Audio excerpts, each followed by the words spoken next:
Halo Sobat Madu Jati, Madya 2 Jakarta Timur. Selamat datang di podcast Madu Jati, ruang ngobrol santai seputar dunia perpajakan. Saya Bayu Septiawan dan di episode kali ini kita bakal bahas topik yang lagi hangat, yaitu persiapan pelaporan SPT tahunan dengan Cortex. Nah, sudah hadir bersama kita narasumber yang sangat berpengalaman ini, Mas Imam. Gimana Mas kabarnya, Mas? Alhamdulillah baik. Baik, beliau ini merupakan penyuluh pajak dari KPP Madya 2 Jakarta Timur yang sehari-hari tentunya sudah menangani proses implementasi Cortex. Nah, Mas Imam, terima kasih sudah hadir di studio podcast KPP Madya Jati ya. Terima kasih juga Mas Bayu sudah mengundang saya untuk hadir di sini. Baik. Untuk pertama, mungkin Bapak Ibu sudah familiar ya, sebagian sudah familiar tentang Cortex, apalagi bagi kawan pajak yang memegang tugas di kantornya untuk menghandle badan ya, dari buat faktur, mungkin buat bukti potong dan lain-lain, itu tentu saja sudah familiar. Cuma untuk orang pribadi ini kemungkinan masih sesuatu yang baru, karena di tahun sebelumnya Bapak Ibu masih belum menggunakan Cortex, yaitu masih menggunakan DJP online. Nah, mungkin Bapak Ibu ada yang bertanya, apa sih bedanya Cortex dengan DJP online seperti itu ya. Nah, secara garis besar itu Cortex ini mengintegrasikan yang ada atau aplikasi-aplikasi yang ada sebelumnya. Tentu saja kita tahu ya, dulu untuk e-faktur ada sendiri, web e-faktur ada sendiri ya, DJP online ada sendiri, dan masih ada beberapa aplikasi-aplikasi lain. Nah, Cortex ini salah satunya adalah salah satu dibuat tujuannya adalah untuk mengintegrasikan apabila Bapak Ibu melaksanakan kewajiban perpajakannya dengan semangat untuk mempercepat, transparan, mudah digunakan wajib pajak. Jadi walaupun saat ini mungkin masih ada beberapa kendala, tapi tim kami ini akan berusaha sebaik mungkin untuk segera menyelesaikan kendala-kendala tersebut. Ya, Mas Imam ya. Betul sekali Mas Bayu. Nah, baik Mas Imam, ini ya. kita langsung aja untuk membahas tentang Cortex, Mas ya. Untuk pertama mungkin kalau dibandingkan dengan DJP online yang lama, sebetulnya tantangan terbesar wajib pajak pertama kali pindah ke Cortex itu apa, Mas ya? Jadi begini Mas Bayu, tantangan terbesarnya sebenarnya itu di tahap awal itu tentu saja adalah ketika akan login di Cortex. Jadi memang banyak wajib pajak itu yang ketika akan login atau membuat akun di Cortex itu ternyata email dan nomor HP-nya itu ternyata belum update. Oh, belum update. Belum update. Jadi sehingga ketika akan login itu kan ada verifikasi, dan verifikasinya itu gagal. Karena yaitu emailnya ketika akan masuk verifikasi ternyata emailnya sudah lama tidak diupdate, ibaratnya seperti itu. Jadi sudah WP pun sudah tidak memegang email itu misalnya, seperti itu. Nah, selain itu juga ini kan aplikasi baru ya, aplikasi baru. Jadi memang tampilannya itu agak berbeda dengan DJP online-nya. Ya seperti biasa kalau ada sesuatu yang baru kan orang pasti belum familiar gitu kan. Tak kenal maka tak sayang. Jadi memang butuh adaptasi dari user itu ketika akan menggunakan Cortex. Nah, tapi begitu terbiasa, insya Allah nanti mereka akan sadar bahwa ini sebenarnya lebih praktis, karena tadi semua aplikasi terintegrasi di situ. Jadi insya Allah lebih praktis begitu, Mas. Iya, baik. Nah, sekarang ada yang bertanya di TPT juga, mungkin banyak yang bertanya. Nah, itu wajibkah menggunakan Cortex gitu? Apakah masih bisa pakai DJP online nih, khususnya untuk lapor SPT tahunan yang 2025 dilaporkan di 2026 gitu, Mas? Iya, jadi memang di tahun 2025 ini ya, mayoritas layanan perpajakan itu kita sudah arahkan ke Cortex. Walaupun ada beberapa fitur ya yang masih kita menggunakan aplikasi lama, atau misalnya masih menggunakan DJP online gitu. Jadi memang masih ada aplikasi lama yang masih aktif, itu sebagai bagian dari transisi gitu loh. Iya. Jadi jangan kaget juga kepada para wajib pajak ya, jika memang ternyata masih ada aplikasi yang diarahkan ke DJP online misalnya. Seperti untuk tahun 2025 kita ini sudah menggunakan Cortex, Namun ada beberapa pelaporan untuk tahun 2024 dan ke bawah ya, itu masih menggunakan aplikasi lama atau aplikasi legasi kita menyebutnya, itu seperti DJP online dan saudara-saudaranya seperti itu. Dan ada beberapa layanan memang yang belum terakomodir ya, atau misalnya ada data yang tidak muncul di Cortex, maka penggunaan aplikasi lama itu kita masih gunakan itu. Jadi diarahkan menggunakan aplikasi yang lama. Oke, baik. Jadi masih masa transisi saat ini. Iya, Mas, ya? benar. Baik. Nah, kita sekarang agak menyangkut ke hal teknis nih, Mas. Iya. Gimana caranya itu kita atau yang baru mau masuk Cortex, bagaimana cara mengaksesnya, kemudian apa saja yang perlu dipersiapkan seperti itu. Jadi ketika kita akan login ke Cortex ya, Bapak Ibu sekalian, kawan pajak, kalau misalnya kita ini sudah punya akun DJP online, jadi kita sudah biasa memang mengakses DJP online, itu cukup Bapak Ibu sekalian ketika akan login Cortex itu melakukan reset password ya. Jadi ketika kita akan masuk Cortex, di situ ada menu lupa kata sandi. Nanti tinggal diklik aja lupa kata sandinya. Nanti di situ akan ada verifikasi lewat email atau SMS ya. Ibaratnya kayak ketika kita bikin login di Facebook atau apa, itu kan ada kirim link ya, link ke email seperti itu. Jadi pastikan email dan nomor HP yang terdaftar itu masih aktif. Baik, biasanya kan kalau masuk Cortex dia, jangan lupa nanti mungkin Bapak Ibu ada yang belum tahu websitenya, cortexdjp.pajak.go.id. Iya, benar. Ya. Begitu masuk, nanti di bagian bawah itu ada tuh, kalau Bapak Ibu email sama passwordnya sudah terdaftar, bisa langsung klik lupa password. Iya, lupa kata sandi. Lupa kata sandi. Nah, lupa kata sandi, di situ ada pilihan menggunakan email atau nomor HP. Iya, atau nomor HP. Itu dipilih salah satu, kemudian kita harus ketikkan juga ya, Mas ya. Ketikkan ulang emailnya atau nomor HP-nya. Jadi nanti akan muncul semacam siluet email kita. Ya dirahasiakan pakai tanda bintang seperti itu. Tapi kita bisa lihat lah itu kira-kira email kita benar apa enggak gitu loh. Karena enggak semuanya ditandain bintang gitu. Jadi kita bisa cek di situ. Nah, ini benar enggak emailnya yang siluet itu muncul dengan email asli kita yang kita gunakan. Nah, kira-kira seperti itu. Oke, setelah misalnya sudah ketikkan captcha, submit, di situ akan ada email atau link nomor SMS ya. Iya, SMS. Nah, masuk ke HP, nanti tinggal diklik aja untuk merubah password. Gitu ya. Baik. Nah, sekarang yang jadi masalah misal emailnya itu kita sudah nggak bisa akses lagi, atau nomor HP kita ganti. Iya. Nah, itu apa yang harus dilakukan, Mas? Nah, ini banyak sekali kasus seperti ini ya. Memang ya dari wajib pajak yang konsul atau datang ke kantor ya. Jadi langkah tercepatnya memang sebenarnya itu adalah langsung update data aja ke kantor pajak terdekat ya. Jadi ke loket TPT, Bapak Ibu sekalian tinggal datang, terus paling nggak bawa KTP-nya ya, bawa KTP-nya, terus pastikan nanti nomor HP itu ada pulsanya ya. Kenapa harus ada pulsanya? Karena verifikasi kita itu melalui SMS. Oh, berapa Mas itu SMS? Kalau nggak salah 500 ya. 500 rupiah, paling nggak 500 rupiah. Itu nanti pertama itu untuk ganti ganti nomor HP ya di sistem. Nanti akan ada verifikasi melalui SMS, terus juga emailnya kita pastikan emailnya adalah email yang aktif. Dan kita tahu passwordnya gitu loh. Gak boleh email yang sementara gitu ya, gitu. Kalau email yang sementara itu kan nanti kan lama-lama akan terhapus ya, hilang. Jadi harus email permanen. Harus email permanen. Nanti takutnya ketika hilang, ya kita harus perubahan data lagi nanti ya, ke kantor pajak lagi. Nah, gitu. Nah, sekarang kalau wajib pajak baru atau yang belum pernah lapor SPT tahunan, belum pernah lapor mengakses DJP online seperti itu, nah itu gimana, Mas? Nah, kalau wajib pajak yang memang sudah terdaftar sebenarnya sudah lama gitu ya. Dia terdaftar sudah lama, cuman belum pernah akses sama sekali. Terus belum pernah lapor juga. Belum pernah lapor juga.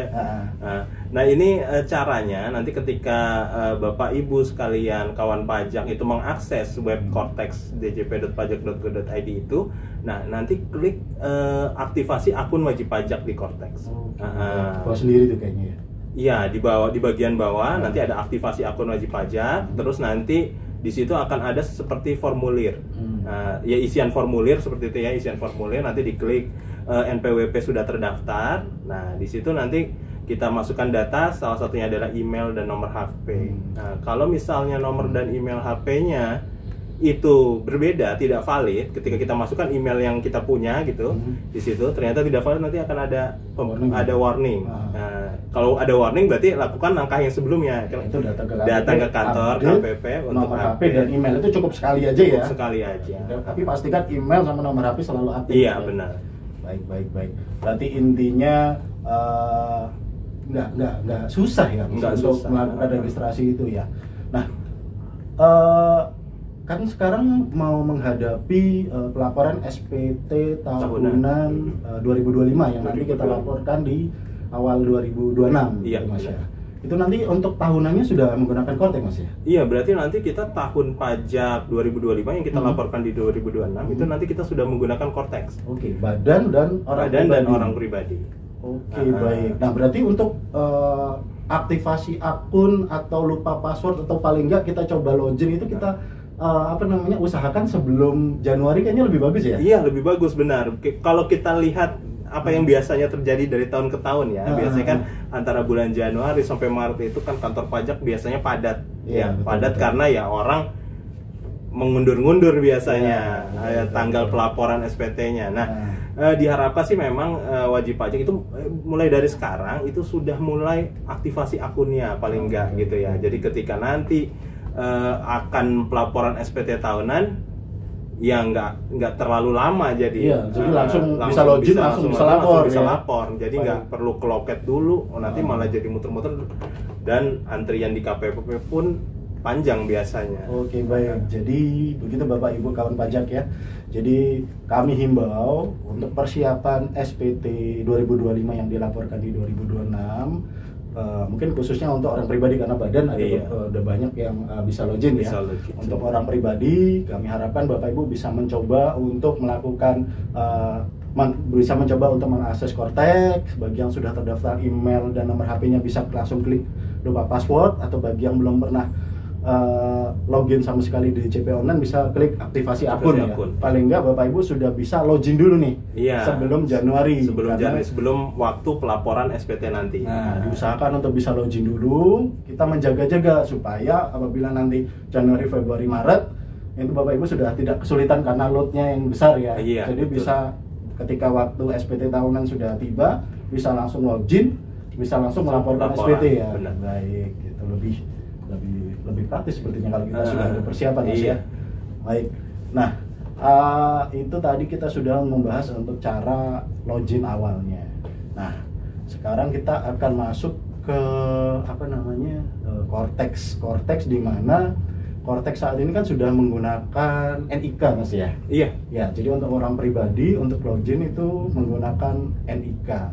Nah, tapi mungkin walaupun kita sudah beberapa waktu yang lalu sudah kita informasikan masih ada wajib pajak yang belum melakukan pemadanan NIK dan NPWP. Nah, itu bisa dijelaskan sedikit, Mas? Oke. Jadi NPWP orang pribadi yang digunakan di Cortex nanti itu adalah NIK ya. NIK. Jadi memang perlu dilakukannya pemadanan. Jadi pemadanan itu sebenarnya penyamaan data. Jadi memang sebelumnya kan kita NPWP 15 digit ya, sebelum pemadanan itu terus kita padankan, kita samakan dengan NIK. Jadi NIK itu untuk orang pribadi itu adalah menjadi NPWP. Nah, bukan nomor NIK-nya aja jadi yang perlu dipadankan, itu pun data perpajakan Bapak Ibu sekalian itu juga perlu dilakukan pemadanan, seperti data alamat, tanggal lahir, dan lain-lain gitu ya.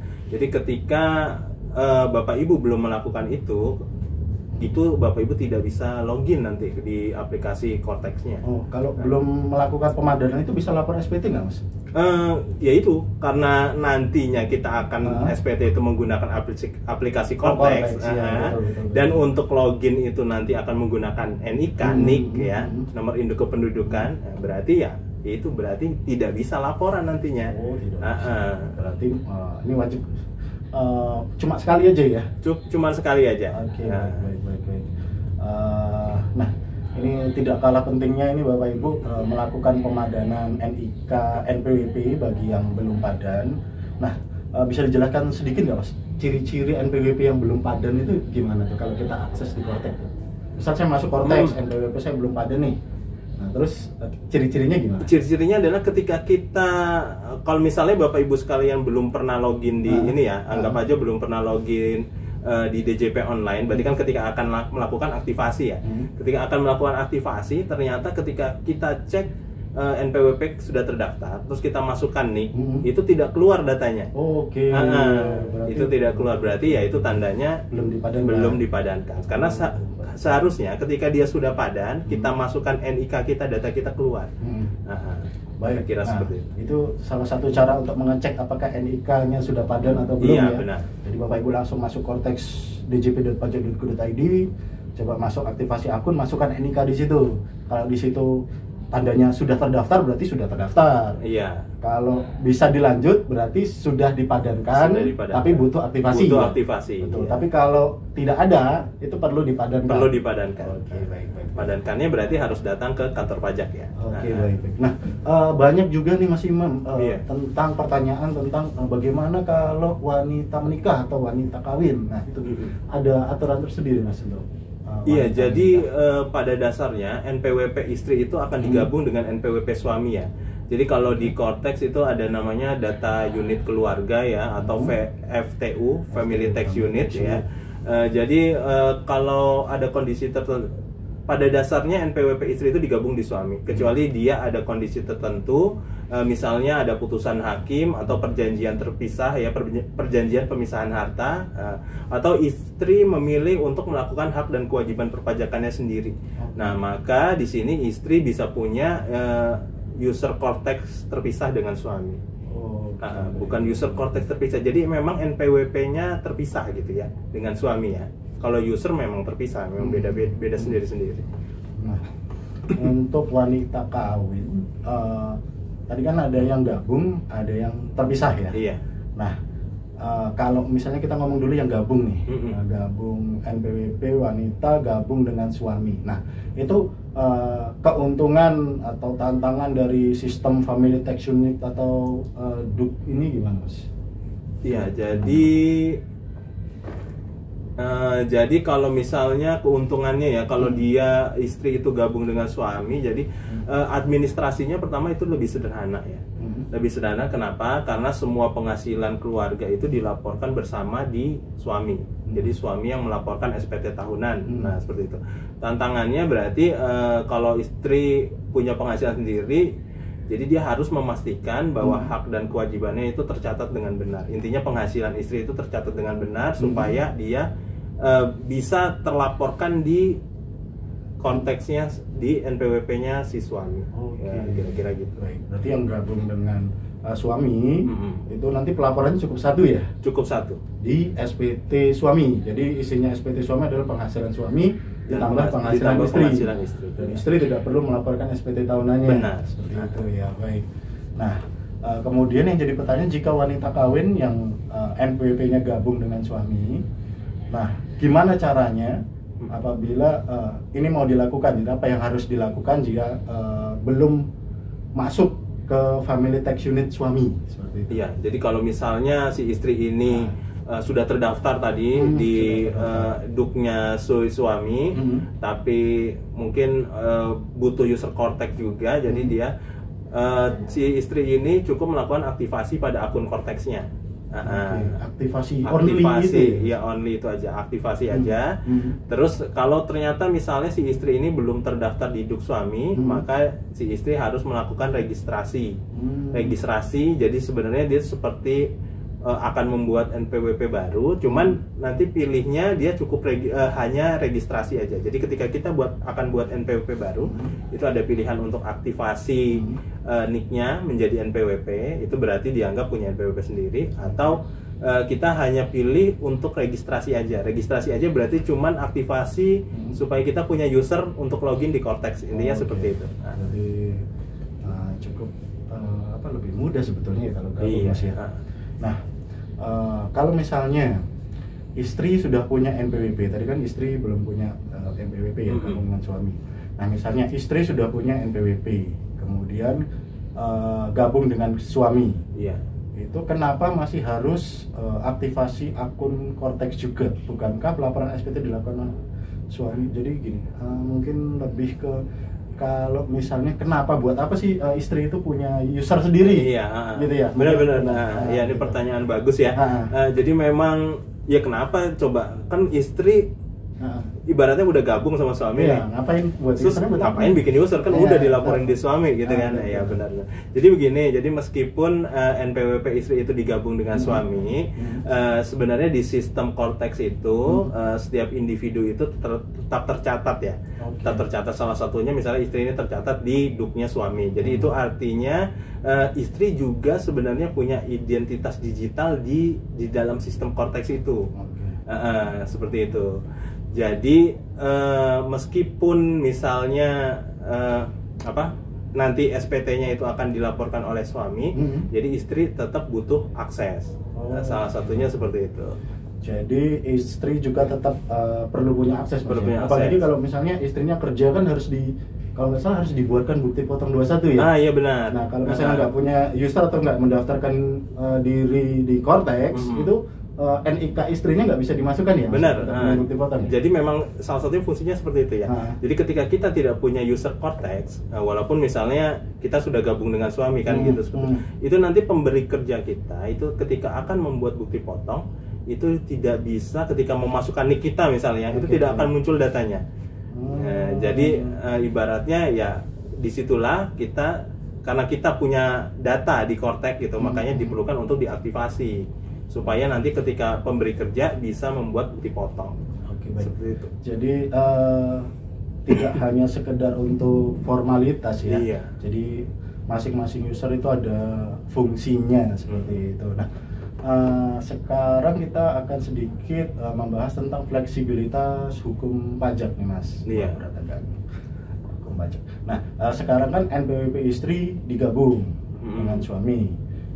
Tapi kan undang-undang itu tetap memberikan pilihan nih bagi istri untuk melaksanakan kewajiban pajaknya sendiri.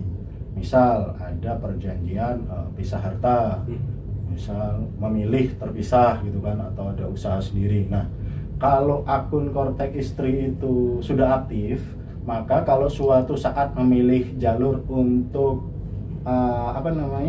gabung suami, itu nggak perlu mulai dari awal lagi, misalnya mundur ke belakang lagi atau hanya di saat dia memutuskan untuk gabung gitu, gimana Mas? Iya, sebenarnya tinggal saat dia tidak dari nol lagi lah pada intinya.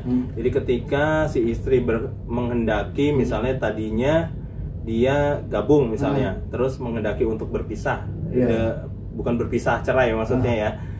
Berpisah karena ada pisah harta, perhitungan perpajakannya dihitung secara terpisah. Nah itu si istri itu cukup nanti mengaktifasi akun Cortex-nya dengan aktivasi ini tidak bisa dilakukan sendiri ketika dia akan memilih, maksudnya ketika dia akan memiliki NPWP atau aktivasi NPWP-nya sendiri, itu wajib pajak harus datang ke kantor pajak, harus ke KPP. Karena kalau dia coba sendiri nanti dianggapnya ketika akan klik di Cortex ya, ketika akan aktivasi itu akan ada semacam pop-up atau pop-up itu ya seperti pop-up lah, notifikasi bahwa NPWP ganda gitu sepertinya. Jadi memang harus sampai saat ini harus dilakukan di loket di KPP. Oke, baik. Jadi saya rangkum sedikit Mas ya, nanti koreksi kalau salah ya. Kalau misal awalnya suami istri ini gabung satu FTU, istri pelaporannya digabung dengan suami, kemudian suatu saat dengan alasan tertentu pisah harta atau memilih terpisah atau misalnya menurut wajib pajak itu lebih mudah, dia pengen pisah.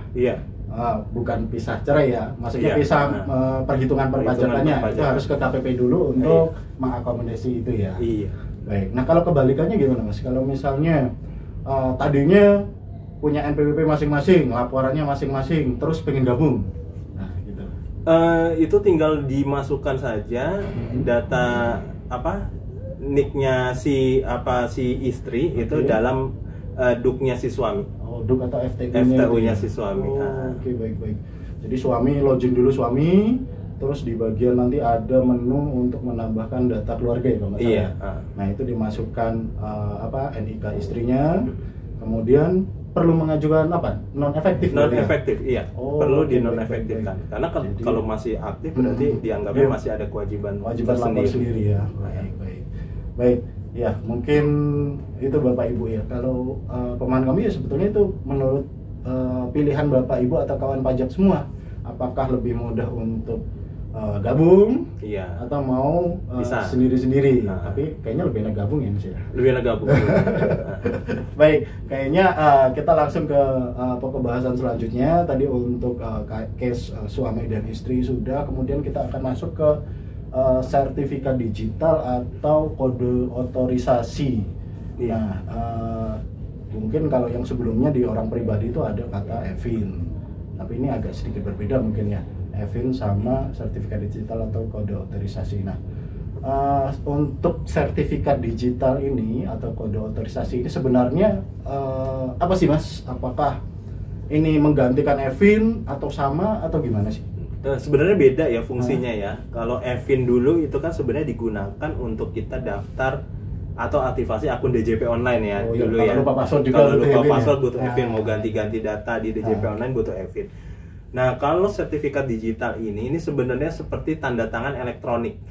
Ya, tanda tangan elektronik. Jadi ketika wajib pajak itu akan submit SPT-nya atau mengirimkan SPT-nya, itu nanti sistem akan meminta autentifikasi lewat tanda tangan digital.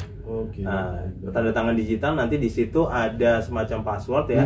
Nah, cara pengajuannya ini lewat Cortex ya. Jadi nanti di situ di Cortex ada pilihan kode otorisasi, aktivasi kode otorisasi, nanti pilih aja kode otorisasi DJP. Seperti itu. Baik. Kalau dulu di DJP online itu tanda tangannya kalau nggak salah pakai token-token gitu kan ya? Iya, pakai token-token yang dikirim ke email. Kalau sekarang di Cortex pengganti tanda tangan manualnya itu pakai kode otorisasi.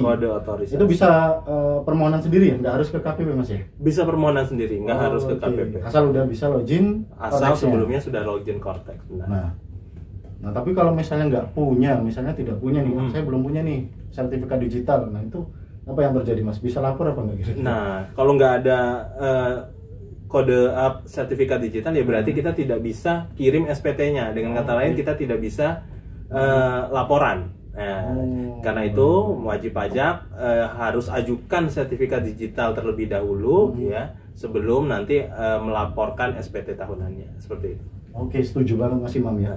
Tadi ternyata nggak hanya sekedar login aja ya yang bisa dilakukan sebelum 2026 ya. Bisa kita coba untuk lupa password, untuk kita coba login atau aktivasi akun login. Nah, setelah login kita lanjutkan dengan permintaan sertifikat digital. Itu di menu apa Mas? Kalau misalnya kita udah masuk Cortex nih. Iya. Itu di portal saya kalau nggak salah, di portal saya diklik nanti di bawah itu ada kode aktivasi kode otorisasi ya kalau nggak salah ya. Nanti kita klik di situ, nanti ada pengisian formulir, semacam formulir. Itu di situ kita akan masukkan passphrase namanya. Passphrase itu seperti password ya. Jadi sebenarnya password ini jadi ada memang perlindungan ganda ya di Cortex ini ya. Kadang-kadang kita waktu bikin kode otorisasi itu gagal-gagal terus, kayaknya ada ketentuannya itu Mas ya. Ada berapa minimal ketentuan passwordnya, pembuatan password memang ada ketentuannya ya di Cortex ya. Itu password dan passphrase. Kalau password tadi digunakan untuk login pertama. Jadi ini ibaratnya sistem keamanan pertama kita. Yang kedua ketika kita akan kirim SPT, ya itu ada namanya passphrase. Passphrase ini ya kode otorisasi ini. Jadi untuk penandatanganan. Nah, ketentuannya adalah itu 8 karakter ya, harus minimal 8 karakter, itu 1 huruf besar minimal, 1 huruf kecil, minimal ada angka dan minimal ada karakter ya. Spesial karakter. Baik. Jadi ini agak untuk keamanan mungkin Mas. Iya, untuk keamanan. Minimal 8 digit, ada huruf besar, ada huruf kecil, ada angka, sama ada 1 spesial karakter. Oke, baik. Nah, untuk sertifikat digital ini berlaku selamanya atau ada kayak dulu 2 tahun sekali harus ganti gitu, perpanjangan gitu? Iya, jadi sertifikat digital ini memang tidak berlaku selamanya ya. Jadi memang hanya berlaku dia selama 2 tahun. Jadi ketika akan habis masa berlakunya, nah itu nanti wajib pajak harus mengajukan kembali perpanjangan lah ibaratnya ya sebelum kadaluarsa. Itu harus datang? Oh, tidak perlu. Oh, nggak perlu. Kalau dulu mungkin iya ya. Nah, itu di aplikasi yang lama. Harus datang. Kalau dulu untuk sistem legasi memang Nah. harus datang langsung. Baik. Kalau untuk ini di Cortex itu cukup mengajukan melalui Cortex saja. Oh, baik, lebih mudah ini Mas ya untuk pengajuan sertifikat. Nah, kalau misalnya lupa atau hilang. Kalau hilang mungkin nggak sih? Kalau hilang, ya hilang berarti hilang dari ingatan. Berarti lupa ya. Berarti lupa. Baik. Jadi nggak mungkin hilang atau rusak. Tapi kalau misalnya lupa, itu gimana Mas kalau lupa? Kalau lupa, Bapak Ibu sekalian sebenarnya tinggal ajukan ulang aja. Kita lupa passphrase yang lama, password yang lama, kita ajukan ulang aja, kita bentuk passphrase yang baru. Seperti itu. Nanti selanjutnya kita gunakan passphrase yang baru itu. Oh, semudah itu Mas ya? Semudah itu. Oke, baik. Oke, baik. Tadi sudah banyak sekali yang dijelaskan Mas Imam. Coba sekarang mungkin sebelum kita akhiri nih Mas, mungkin Mas Imam sebagai penyuluh pajak yang sudah berpengalaman ya, bisa bagi-bagi tips praktis ke sobat Madu Jati, Madu 2 Jakarta Timur ini yang mau lapor SPT lewat Cortex, mungkin khususnya yang orang pribadi ya. Iya. Badan mungkin sudah berhasil login. Cuma nanti untuk pengisiannya kita menunggu TOK dari Kadir dan kita dengan sendiri ya. Nah, khususnya tips-tips praktis buat teman-teman atau sobat-sobat Madu Jati, apa yang persiapan sebelum melakukan pelaporan SPT melalui Cortex. Ya, jadi yang pertama-tama yang perlu disiapkan ya, kawan-kawan pajak, Bapak Ibu sekalian, itu kita pastikan akun Cortex kita aktif, ya, dan bisa login tadi ya. Itu kita jelaskan tadi sudah di awal bahwa pentingnya kita cek aktivasi Cortex-nya. Nah, kalau bisa sekarang saat ini sebelum berganti tahun sudah aktif dan sudah bisa login. Seperti itu.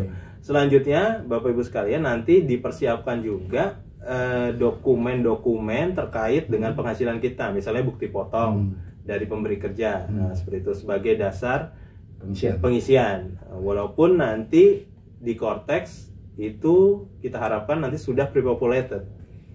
Maksudnya pre-populated itu bagaimana? Jadi bukti potong yang dibuat oleh pemberi kerja kita itu kita harapkan sudah bisa masuk langsung ya secara otomatis di Cortex. Nah, seperti itu. Dan jangan lupa update data diri ya, data pribadi di Cortex-nya dicek, atau bisa update data ke KPP, data langsung ya. Dan terakhir juga jangan lupa ajukan sertifikat digital.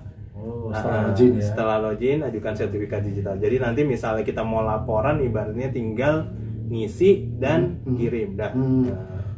Kalau misalnya butuh kayak petunjuk videonya itu di YouTube ada nggak sih kira-kira? Di YouTube banyak sebenarnya. Ya? Di YouTube itu banyak tutorial cara aktivasi Cortex ya, Bapak Ibu bisa langsung search aja. Oke, di YouTube-nya Direktorat Jenderal Pajak juga ada itu ya? Iya juga. Oke, baik. Nah, ini luar biasa lengkap sekali pembahasan kita tentang persiapan ini. Iya. Persiapan untuk menuju pelaporan SPT tahunan 2025 yang akan dilaksanakan 2026. Karena spesial kita di 2026 nanti akan melaporkan menggunakan Cortex. Baik perdana ibaratnya. Perdana, baik badan maupun orang pribadi. Nah, seperti itu Bapak Ibu ya. Tadi saya ulang sedikit Mas Imam, Mas Imam sudah jelaskan panjang lebar. Nah, yang terpenting pada intinya kita akan melaporkan SPT tahunan 2025 kita di 2006 menggunakan Cortex. Itu yang pertama.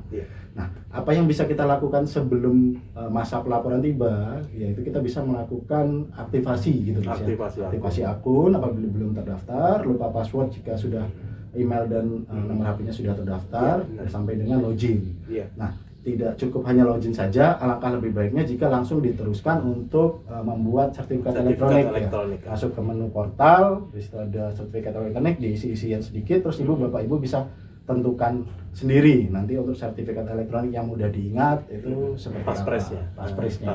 Ini sering kebalik-balik nih Mas. Passphrase password atau misalnya ya kita sih nggak menyarankan untuk password sama sertifikat elektronik disamakan gitu ya? Iya, sebenarnya idealnya harusnya beda ya, karena cuma untuk unsur keamanan ya. Nah, Tapi ya kalau Bapak Ibu sering lupa kayak saya, disamain aja. Jadi kuncinya sederhana, Bapak Ibu. Persiapan lebih awal, jangan tunggu deadline baru panik. Terima kasih sudah mendengarkan podcast Madu Jati. Sampai jumpa di episode berikutnya. Tetap sehat, tetap patuh pajak, dan Salam Madu Jati.